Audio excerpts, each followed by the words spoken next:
Right. We are now joined by our pole sitter for Sunday's AdvoCare 500, Jimmie Johnson, driver of the number 48 Lowe's Cobalt Tools Chevrolet. Jimmie, another new track record and dominating performance by you and your team. So talk a little bit about your run here at Phoenix.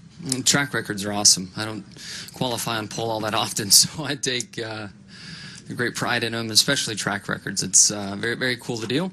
And clearly at a great time in the season, great time of chase and all of that. So we have great pit pick and track position to start the race with, and then now we just need to be able to maintain that and make the right decisions during the race to keep track position. Right. We'll go ahead and open for questions, and please state your name and affiliation. We will start with Jenna. Jennifer, AP. Both Joey Logano and Denny Hamlin were in here earlier, and they both talked about your ability to turn it up a notch, and you're in kill mode, and you hit this point of the season, and your whole team just rises to the occasion, all these other cliches they used about you. Do you really have that ability? Does such thing really exist? I don't feel like I'm doing anything different, but we've been able to, at least the years we won championships, have been able to do more than we have during the regular season. And it's hard when you're inside of it, inside the car, inside the team, to know what the difference is, because we're doing the same stuff. But when I look around and I see what other champions do to win, and the competitors, the battle between the two or three guys, whoever it is, they always seem to find a way to find a little more. So somehow we're doing it. Yes, I recognize that, but it's not a concerted effort. It's not something that we're doing any differently. It's just, I think, what you have to do to win championships, and we're trying to rise up to the pace of the 20 and beat him. All right, let's go to Alan. Alan, please raise your hand. Oh, there he comes, right behind you. Alan Cavan at NASCAR.com. Denny Hamlin basically admitted an off day for you would be a fifth-place finish. Do you ever reflect on the standard you've set and what that may do to your competition each weekend, knowing that an off day for you is fifth place? Man, I had like 5 races at 28th in a row before the chase started. I guess everybody forgot about that, huh?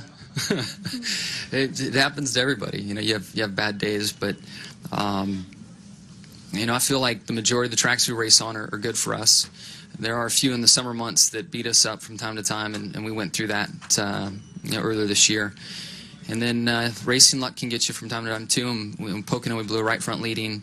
Atlanta, we got smashed on a restart, and on and on. But if you're going to win a championship, you've got to run the top 5 week in and week out. And fortunately, we've been able to do so really for these 8 races. Last year, we made it 8 races there. Didn't finish out that way, so we need to make sure we finish out these final 2 with strong finishes. All right, let's go to Jim Utter. Jim Utter, Charlotte Observer. While last year and this year you will start the next to last race with a 7-point lead, you will start Sunday's race 23 positions better than you did last year. What does that mean in this race and at this track? I'm not sure it means a ton. Matt, if you look at the history of Matt, maybe qualifying hasn't been his best, but he's always there when the checkered falls. And that's what I have to expect out of he and his team once again, and I'm sure they'll be there when the checkered falls on Sunday. So we need to be buttoned up tomorrow, get our adjustments right, get the car right, and then have a flawless race on Sunday. All right, let's go to Tom. Hey, Jimmie, Tom Jensen, FoxSports.com. What do you see as the key factors in determining the outcome of the race? Going to be a lot of 2-tire stops. Somebody, I think Denny mentioned, Carl went the whole way on left sides last time. You think that'll be possible? Yeah, I think tire strategy first of all, and then a close second is really fuel at the end. We've seen this turn into a fuel mileage race at the end of a few shows. I think we won one, and that's how we got in, closed the gap on Denny one year as well. So I'd say between those 2 parts, obviously you need a good car and good stops and all that, but tire strategy and then fuel is going to be the key points. All right, let's go Reed and then Stan. Reed Spencer with NASCAR Wire Service. Did the draw make a difference today? It didn't hurt. I'll take it. I was a little, probably like everybody else, curious why things didn't get faster sooner. So I don't know, TV almost had me believing there was a transition period that this track was going through, but I don't have a clue. But it didn't hurt going out late, for sure. All right, Stan? Stan Creekmore with RPMTonight.com. How much of your practice today was towards qualifying? How much towards the race? And how critical will your practice be tomorrow morning?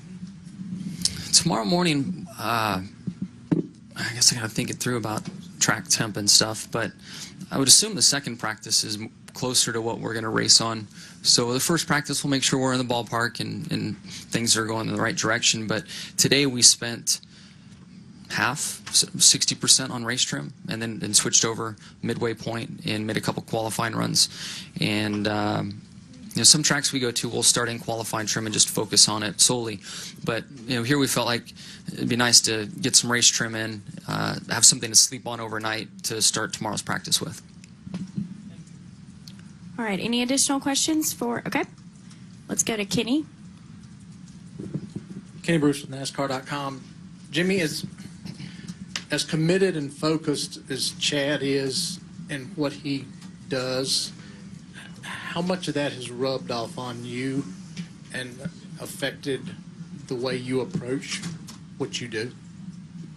It definitely has. He has shaped me and molded me into the teammate, the team leader, the driver that I am. There are times when I do not want to hear what he has to say to me, but sometimes it ends up being right. In Homestead at our test, there were a couple examples of that took place. But the good thing with Chad is his intensity is there. All that's an obvious, but he doesn't have a filter, or he's not fearful of getting something off his chest. At times it can rub anyone in here the wrong way, it can rub the competitors the wrong way, rub me the wrong way, but at least it's out there. And it's nice working with a guy that isn't afraid to get it off his chest, because then you have a chance to work on it and you have a chance to address it. So from techniques in driving the car, what I do with during the week in my involvement with the shop, with the pit crew guys, over-the-wall guys, our approach to the racetrack, even lines that drive on the track. I know some crew chiefs get a kick out of listening to him because he'll try to drive the car from the pit box during the race at times. But he only does it because he cares and that he's that focused on it all. But his intensity has shaped me into who I am today, and very grateful to have that environment. I think I thrive in that environment. There's some drivers that want to crew chief from the seat. That's not our dynamic. He's created an environment for me to thrive in and to learn in, so it's worked out really well. All right, any final questions? I guess I'm good at being told what to do. Yeah, I don't know. For most part. Oh, she runs the ship. There's no doubt about that. All right, any final questions for Jimmie? All right, congratulations and best of luck this weekend.